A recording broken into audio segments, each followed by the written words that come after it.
అందరికీ నమస్తే welcome to Q news నేను రాజు మరి భారత ఉపరాష్ట్రపతి జగదీప్ ధన్ఖడ్ అయితే సంచలన నిర్ణయం అయితే తీసుకున్నారు మరి నిన్న తన పదవికి రాజీనామా చేస్తానన్నట్లుగా ప్రకటించారు మరి మొత్తానికి రాజీనామా పత్రాన్ని అయితే రాష్ట్రపతి ద్రౌపది ముర్ము గారికి అయితే సమర్పించినట్లుగా తెలుస్తుంది ఇక మొత్తానికి ఇది ఒక సంచలనం అని చెప్పుకోవచ్చు నిన్న ఏదైతే పార్లమెంటు సమావేశాలు జరిగాయో మరి నిన్న సమావేశాలకు కూడా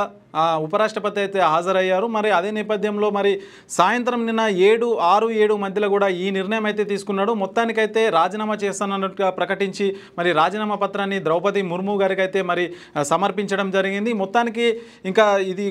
దేశంలో ఇది ఒక సంచలన విషయం అని చెప్పుకోవచ్చు ఇంకా ఎందుకంటే మరి 2 సంవత్సరాలు కూడా ఇంకా ఉపరాష్ట్రపతికి అయితే 2 సంవత్సరాల పదవీ కాలం ఉన్నప్పటికీ మరి మధ్యంతరంగా ఎందుకు రాజీనామా చేశారని దేశం మొత్తం ఒక చర్చనీయాంశంగా మారిందని చెప్పుకోవచ్చు మరి చూసుకుంటే ఇంకా జగదీప్ ధన్ఖడ్ పశ్చిమ బెంగాల్ 2019-22 పశ్చిమ బెంగాల్ గవర్నర్గా పనిచేశారు అదేవిధంగా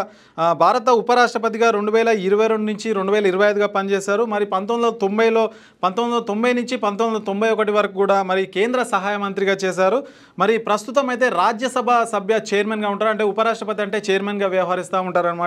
మరి మొత్తానికి మరి ఎందుకు రాజీనామా చేశారు ఏంటి అనే విషయాలు అయితే మరి అతను వివరణ ఇస్తూ కూడా మరి తనకు ఆరోగ్యం సహకరించడం లేదు అనారోగ్య సమస్యల వల్ల నేను ఈ పదవికి రాజీనామా చేస్తానన్నట్లుగా మరి రాష్ట్రపతికి ఏదైతే రాజీనామా పత్రాన్ని అయితే అందజేశారో అందులో క్లియర్గా మెన్షన్ చేయడం జరిగింది ఇక మొత్తానికి 67A అధికరణం కింద మరి రాజీనామా చేస్తానన్నట్లుగా మరి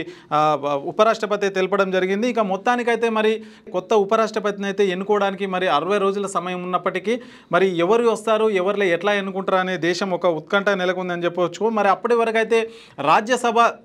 ఎవరైతే డిప్యూటీ చైర్మన్ ఉంటారో మరి వాళ్ళైతే మరి ఉపరాష్ట్రపతిగా కొనసాగుతారని చెప్పుకోవచ్చు మొత్తానికైతే మరి నిన్న ఏదైతే పార్లమెంటు సమావేశాలు జరిగినాయో మరి ఆ నేపథ్యంలోనే మరి ఇది రాజీనామా చేయడం దేశంలో ఒక సంచలనం అని చెప్పుకోవచ్చు మొత్తానికైతే మరి కాంగ్రెస్ సంబంధించిన జైరాం రమేష్ అయితే మాట్లాడుతూ మరి నిన్న మధ్యాహ్నం 1 నుంచి మరి 4 గంటల వరకు ఏం జరిగింది మరి ఎందుకు రాజీనామా చేశారని అయితే కొన్ని అనుమానాలు అయితే వ్యక్తం చేశారు దాని వెనుకాల కొన్ని రాజకీయ కోణాలు ఉన్నాయి అన్నట్లుగా మరి జైరాం రమేష్ అయితే కొన్ని కీలక వ్యాఖ్యలు అయితే చేయడం జరిగింది ఇంకా మొత్తానికైతే ఉపరాష్ట్రపతి రాజీనామా అనేది దేశంలో ఒక సంచలన విషయం అని చెప్పుకోవచ్చు మరి ప్రధానమంత్రి నరేంద్ర మోదీ గారు కూడా మరి ట్వీట్ చేయడం జరిగింది ఆ రాజీనామాకి సంబంధించి ఇంకా మరి మీరు ఎన్నో సేవలు చేశారు దేశం కోసం అనేక పదవుల్లో కొనసాగారు మరి ఇంకా మిమ్మల్ని ఆ దేవుడు చల్లగా చూడాలి అన్నట్లుగా నరేంద్ర మోదీ గారు అయితే ట్విట్టర్లో ఆయన ఎక్స్ ఖాతాలో పోస్ట్ కూడా చేయడం జరిగింది సో మొత్తానికి మరి ఏదైతే ఉపరాష్ట్రపతి పదవికి ఖాళీ అయిన నేపథ్యంలో మరి ఇంకా 6 నెలల లోపు అయితే మరి ఆ పదవిని అయితే భర్తీ చేయాల్సి ఉంటుంది మరి ఏం జరుగుతుంది ఏంటి అనేది చూడాల్సింది మరి మొత్తానికైతే మరి ఉపరాష్ట్రపతి తనకు అనారోగ్యం సహకరించట్లేదు ఆరోగ్యం సహకరించలేదు అన్నట్లుగా మరి రాజీనామా చేసిన నేపథ్యంలో మరి ఇంకా ముందు దేశంలో ఏం జరుగుతుంది ఏంటి అని చూద్దాం